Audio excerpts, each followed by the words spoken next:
ಮುತ್ತಂಗೆ age ಆಗ್ತಾ ಇಲ್ವಾ ಅನ್ನೋದು ಒಂದು ಪ್ರಶ್ನೆ ಆ ಪೋಸ್ಟರ್ ನೋಡಿದಾಗ ಆಗ್ತಿದೆ ಮೇಲೆ ಅರ್ಧ ಅದು ಗೊತ್ತಾಗಲಿ ಅಂತಲೇ ಬಿಟ್ಬಿಟ್ಟಿದ್ದೀನಿ. ಸ್ವಲ್ಪ ವಯಸ್ಸು ಆಗಲಿ ಅಂತ ನನಗೆ. ಮೊದಲನೇದಾಗಿ ಬಂದಿರುವಂಥ ಎಲ್ಲ ಆತ್ಮೀಯ ಗಣ್ಯ ಅತಿಥಿಗಳಿಗೆ, ಕುಟುಂಬದವರಿಗೆ, ಸ್ನೇಹಿತರಿಗೆ ಹಾಗೂ ಪತ್ರಿಕಾ ಮತ್ತು ಮಾಧ್ಯಮದ ಮಿತ್ರರಿಗೆ ನನ್ನ ಹೃತ್ಪೂರ್ವಕ ನಮಸ್ಕಾರಗಳು, ಧನ್ಯವಾದಗಳು. ನಾನು ಮೊದಲು ಅಪ್ಪು ಅವ್ರನ್ನ ಸ್ಮರಿಸಿ, ನನ್ನ ಶ್ರೀಮತಿನೂ ಸ್ಮರಿಸಿ ನನ್ನ ಮಾತನ್ನು ಪ್ರಾರಂಭ ಮಾಡ್ತೀನಿ. ಯಾಕೆ ಅಂದರೆ ಈ ಸಿನಿಮಾ ಮಾಡಬೇಕಾದ್ರೆ ಇದಕ್ಕೆ ಹಿಂದೆ ಅಪ್ಪು ಅವ್ರ ಹತ್ರ ಡಿಸ್ಕಸ್ ಮಾಡಿದಾಗ ಅವ್ರಿಗೆ ಎಲ್ಲಿಲ್ಲದ ಹುಮ್ಮಸ್ಸು, ಎಲ್ಲಿಲ್ಲದ ಒಂದು ರೀತಿ ಉತ್ಸಾಹ ಅವ್ರಿಗೆ. ಹೊಸ ಕೆಲಸಗಳು, ಹೊಸ ಪ್ರಯತ್ನಗಳು ಮಾಡಿದಾಗ ಬಹಳ ಖುಷಿಯಿಂದ ಅವರು ಪ್ರೋತ್ಸಾಹ ಮಾಡ್ತಾಯಿದ್ರು. ಆಮೇಲೆ ನನ್ನ ಹೆಂಡತಿ, ಅವಳಿಗೆ ನಮ್ಮ ಚಿನ್ನು ಅಂದರೆ ಬಹಳ ಪ್ರೀತಿ. ಶುರುವಾದ ತಕ್ಷಣ ಅಲ್ಲಿ ಬಂದು ಅಳ್ತಾ ನಿಂತಿದ್ದ. ಪರಿಸ್ಥಿತಿ ಹೆಂಗಾಗ್ಬಿಟ್ಟಿದ್ದಾರೆ, ನಾನೆಲ್ಲರೂ ಸಮಾಧಾನ ಮಾಡೋ ಪರಿಸ್ಥಿತಿ ಆಗ್ಬಿಟ್ಟಿದೆ. ಸೊ ಆ ಶಕ್ತಿ ಬೇರೆ ಎಲ್ಲಿಂದನೂ ಅಲ್ಲ, ನಿಮ್ಮಿಂದನೇ ಬರ್ತಾ ಇರೋದು. ನೀವೆಲ್ಲ ತೋರ್ತಾ ಇರುವಂಥ ಪ್ರೀತಿ ಆಗಲಿ, ಕಾಳಜಿ ಆಗಲಿ, ಇವೆಲ್ಲವೂ ಕೂಡ ಸಾಧ್ಯ ಮಾಡ್ತಾ ಇದೆ ನನಗೆಲ್ಲ ಕೆಲಸ ಮಾಡೋದಕ್ಕೆ. ಆಮೇಲೆ ನಾನು ನಮ್ಮ ಅಶ್ವಿನಿ ಅತ್ತಿಗೆಗೆ ಧನ್ಯವಾದಗಳನ್ನ ಹೇಳಬೇಕು. ನನ್ನ ಸಹೋದರ ಮುರಳಿಗೆ ನಾನು ಧನ್ಯವಾದಗಳನ್ನ ಹೇಳಬೇಕು. ಭಾಳ ಪ್ರೀತಿಯಿಂದ ಬಂದು ನಮಗೆ ಇದನ್ನು ಸಾಧ್ಯ ಮಾಡಿದ್ದಾರೆ. ಗ್ರೇ ಗೇಮ್ ಸಿನಿಮಾದ ಟ್ರೈಲರ್ ಲಾಂಚ್, ಟೀಸರ್ ನೋಡಿದಾಗ ಎಲ್ಲರೂ ಭಾಳ ಖುಷಿ ಪಟ್ಟಿದ್ರು. ಎಲ್ಲರೂ ಒಂದು ರೀತಿಲಿ ಭಾಳ ಪ್ರೋತ್ಸಾಹಕರವಾಗಿ ಮಾತಾಡಿದರು. ಹಾಡುಗಳು ಬಂದಾಗಲೂ ಕೂಡ ಅಷ್ಟೇ ಭಾಳ ಇಷ್ಟಪಟ್ಟರು. ಇವಾಗ ಟ್ರೈಲರ್ ನಾನು ಮೊದಲನೇ ಸಲ ನೋಡ್ತಿರೋದು. ಒಳ್ಳೇದಾಯಿತು ಸರ್, ನನಗೆ ಇವತ್ತು ತೋರಿಸಿದ್ದೀನಿ ಟ್ರೈಲರು. ಯಾಕಂದರೆ ಎಲ್ಲರ ಜೊತೆ ನನಗೂ ಆ ಹುಮ್ಮಸ್ಸು ಇರುತ್ತೆ, ಏನೋ ಒಂದು ಎಕ್ಸೈಟ್ಮೆಂಟ್ ಇರುತ್ತೆ. ನಾನೊಬ್ಬ ಪ್ರೇಕ್ಷಕನಾಗಿ, ನಮ್ಮ ತಂದೆ ಹೇಳಿದ ಒಬ್ಬ ಪ್ರೇಕ್ಷಕನಾಗಿ ಕೂತ್ಕೊಂಡು ನೋಡೋಂಥ ಅವಕಾಶ ಸಿಗುತ್ತೆ. ನಮ್ಮ ಜೊತೆ ಕೆಲಸ ಮಾಡಿದಂಥ ಎಲ್ಲ ನಮ್ಮ ಸ್ನೇಹಿತರಿದ್ದಾರೆ. ಬಹಳ ಒಳ್ಳೆ ಕಲಾವಿದರ ಜೊತೆಗೆ ಕೆಲಸ ಮಾಡುವಂಥ ಅವಕಾಶ ನನಗೆ ಈ ಸಿನಿಮಾ ಮುಖಾಂತರ ಸಿಕ್ಕಿದೆ. ತಂತ್ರಜ್ಞರಿಂದ ಕಲ್ತಿದ್ದೀನಿ, ಕಲಾವಿದರಿಂದ ಕಲ್ತಿದ್ದೀನಿ, ನಮ್ಮ ನಿರ್ದೇಶಕರಿಂದ ಸಾಕಷ್ಟು ಕಲ್ತಿದ್ದೀನಿ. ಮಾಡಿರುವಂಥ ಪಾತ್ರ ನೋಡೋಕ್ಕೆ ಭಾಳ ಸರಳವಾಗಿ ಕಾಣುತ್ತೆ, ಆದರೆ ಅಷ್ಟು ಸರಳ ಆಗಿರಲಿಲ್ಲ. ಅದಕ್ಕೆ ಬೇಕಾದಂಥ ಕೆಲವು ತಯಾರಿಗಳಿದ್ವು. ಆ ತಯಾರಿಗಳನ್ನೆಲ್ಲ ನನಗೆ ಗಂಗಾಧರ್ ಸರ್ ತುಂಬಾ ನೀಟಾಗಿ ನನಗೆ ಹೇಳ್ಕೊಟ್ಟಿದ್ದಾರೆ ಅಂತ ಹೇಳಿದ್ರೆ ತಪ್ಪಾಗೋದಿಲ್ಲ.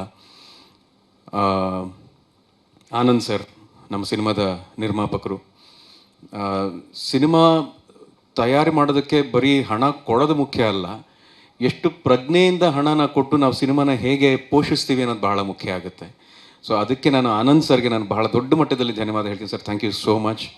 ನಮ್ಮ ಸಿನಿಮಾದ ಎಲ್ಲ ತಂತ್ರಜ್ಞರು, ಅಂದರೆ ಸಿನಿಮಾಟೋಗ್ರಾಫ್ ಆಗಿರ್ಬೋದು, ಮ್ಯೂಸಿಕ್ ಕಂಪೋಸರ್ ಆಗಿರ್ಬೋದು, ಕೊರಿಯೋಗ್ರಾಫರ್ ಆಗಿರ್ಬೋದು, ಎಲ್ಲರೂ ಕೂಡ ಈ ಸಿನಿಮಾಗೆ ಬಹಳ ಪ್ರಾಮಾಣಿಕವಾಗಿ, ಅಫ್ಕೋರ್ಸ್ ಎಲ್ಲರೂ ಪ್ರಾಮಾಣಿಕವಾಗಿ ಕೆಲಸ ಮಾಡ್ತಾರೆ, ಎಲ್ಲರೂ ಕಷ್ಟಪಟ್ಟು ಕೆಲಸ ಮಾಡ್ತಾರೆ, ಇಷ್ಟಪಟ್ಟು ಕೆಲಸ ಮಾಡ್ತಾರೆ.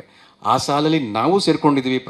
ಇನ್ನೊಂದು ಪ್ರಾಮಾಣಿಕ ಪ್ರಯತ್ನ ಅಂತ ಹೇಳ್ಕೊಳ್ಳೋದ್ರೆ ನನಗೆ ಭಾಳ ಹೆಮ್ಮೆ ಅಂತ ಅನಿಸುತ್ತೆ.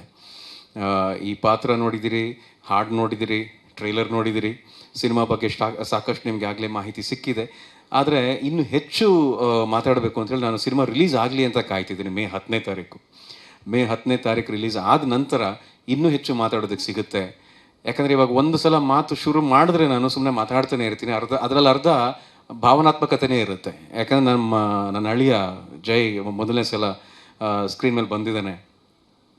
ಸರ್ ಕಥೆ ಎಲ್ಲ ಹೇಳಿದಾಗ ಈ ಥರ ಇನ್ನೊಂದು ಪಾತ್ರ ಇದೆ ಅಂತ ಹೇಳಿದಾಗ ಯಾಕೆ ಈ ಥರ ಪ್ರಯತ್ನ ಮಾಡಬಾರ್ದು ನಾವು ಅನ್ನೋ ಒಂದು ಚರ್ಚೆ ಬಂದಾಗ ನಾವೆಲ್ಲರೂ ಕೂತ್ಕೊಂಡು ಫೈನಲಿ ಕನ್ಫರ್ಮ್ ಆದಮೇಲೆ ನಾನು ನಮ್ಮ ನಮ್ಮ ಚಿನಿಗೆ ಒಂದೇ ಒಂದು ಮಾತು ಹೇಳಿದ್ದು, ಏನು ತಲೆ ಕೆಡಿಸ್ಕೋಬೇಡ, ನಿರ್ದೇಶಕರು ಹೇಳ್ದಂಗೆ ಕೇಳ್ಬಿಡು, ಒಬ್ಬ ವಿದ್ಯಾರ್ಥಿ ಆಗಿದ್ಬಿಡು, ಅದು ಬಹಳ ದೊಡ್ಡ ಯಶಸ್ಸು ಪ್ರತಿಯೊಬ್ಬ ನಟನಿಗೂ ಅಂತ ಹೇಳಿದೆ. ಯಾಕಂದರೆ ಏನು ನಾನೇನೋ ಹೇಳ್ತಿರೋಂಥ ವಿಚಾರ ಅಲ್ಲ, ನನಗಿಂತ ಮುಂಚೆ ಬಂದಂಥ ನಮ್ಮ ಹಲವಾರು ಮೇರು ನಟರು, ನಮ್ಮ ಹಿರಿಯರು ಎಲ್ಲರೂ ಮಾಡಿರೋಂಥ ಕೆಲಸ ನಾವು ಅನುಸರಿಸ್ತಾ ಇದ್ದೀವಿ. ಹಾಗಾಗಿ ಆ ಕೆಲಸ ಮಾಡೋಣ ಅಂತ ಹೇಳಿದೆ. ಆದರೆ ಅಷ್ಟನ್ನು ಅಷ್ಟು ಬಹಳ ದೀರ್ಘವಾಗಿ ಮನಸ್ಸಲ್ಲಿ ಹಾಕ್ಕೊಂಡು ಅಂಥ ಒಳ್ಳೆ ಕೆಲಸ ಮಾಡಿದ್ದಾನೆ. ಇವಾಗ ಆತನ ಡ್ಯಾನ್ಸ್ ಆಗಿರ್ಬೋದು, ಆತನ ಎಕ್ಸ್ಪ್ರೆಷನ್ ಆಗಿರ್ಬೋದು, ಆಮೇಲೆ ಅವನ ಧ್ವನಿ ಆಗಿರ್ಬೋದು, ಇವೆಲ್ಲವೂ ಕೂಡ ಭಾಳ ಚೆನ್ನಾಗಿದೆ. Chinnu, all the best to you. So I am very sure ಈ ಒಂದು ಕ್ಷಣ, ಇದುವರೆಗೂ ನಾವು ಸಿನಿಮಾ ಬಗ್ಗೆ ಮಾತಾಡಿದ್ದು, ಇವಾಗ ನನ್ನ ಬಗ್ಗೆ ಒಂದೇ ಒಂದು ಮಾತು ಹೇಳಬೇಕು ಅಂತ ನಾನು ಇಷ್ಟಪಡ್ತೀನಿ. ನಿಜ, ನನ್ನ ಶ್ರೀಮತಿ ಸ್ಪಂದನ ಇದ್ದಿದ್ರೆ ಬಹಳ ಖುಷಿ ಪಟ್ಟಿರೋಳು, ಬಹಳ ಹೆಮ್ಮೆ ಪಟ್ಟಿರೋಳು. ಯಾಕಂದರೆ ಅವಳಿಗೇನೋ ವಿಶೇಷವಾದ ಪ್ರೀತಿ ಅವನ ಮೇಲೆ. ಆಮೇಲೆ ಈ ಸಿನಿಮಾ ಮಾಡ್ತಾ ಇದ್ದಾಗಲೂ ಕೂಡ ಯಾವಾಗಲೂ ಎಲ್ಲ ಸಿನಿಮಾ ಬಗ್ಗೆ ವಿಚಾರಿಸ್ತಾ ಇರಲಿಲ್ಲ, ಈ ಸಿನಿಮಾ ಬಗ್ಗೆ ಸ್ವಲ್ಪ ಹತ್ತಿರದಿಂದ ವಿಚಾರಿಸ್ತಾ ಇದ್ಲು. ಸೊ ಹಾಗಾಗಿ ಆಕೆ ಪ್ರೀತಿ, ಆಕೆ ಆಶೀರ್ವಾದ ನಮ್ಮ ಮೇಲೆ ಇರುತ್ತೆ, ತಲೆ ಕೆಡಿಸ್ಕೋಬೇಡಿ. ಆ್ಯಂಡ್ ನಿಮ್ಮೆಲ್ಲರೂ ಕೂಡ ಮತ್ತೊಮ್ಮೆ ನಾನು ಹೃತ್ಪೂರ್ವಕವಾದಂಥ ಧನ್ಯವಾದಗಳನ್ನು ಹೇಳೋದಕ್ಕೆ ಇಷ್ಟಪಡ್ತೀನಿ. Thank you. ಜೈ ಹಿಂದ್, ಜೈ ಕರ್ನಾಟಕ ಮಾತೆ. ಸ್ವಾದಿಷ್ಟತೆಯ ಸ್ವಾದ, ತಾಜಾತನದ ಆಹ್ಲಾದ, ಉತ್ತಮ ಆರೋಗ್ಯ ಮತ್ತು ಹೆಚ್ಚಿನ ರೋಗ ನಿರೋಧಕ ಶಕ್ತಿಯ ವೃದ್ಧಿಗೆ ಈಗ ನಿಮಗೆ ಸಿಗುತ್ತಿದೆ ಉತ್ತಮ ಗುಣಮಟ್ಟದ ಪೌಷ್ಟಿಕಾಂಶ Shri Vaidik millet health mix. ಇದು ಸಿರಿಧಾನ್ಯಗಳ ಸಂಪತ್ತು.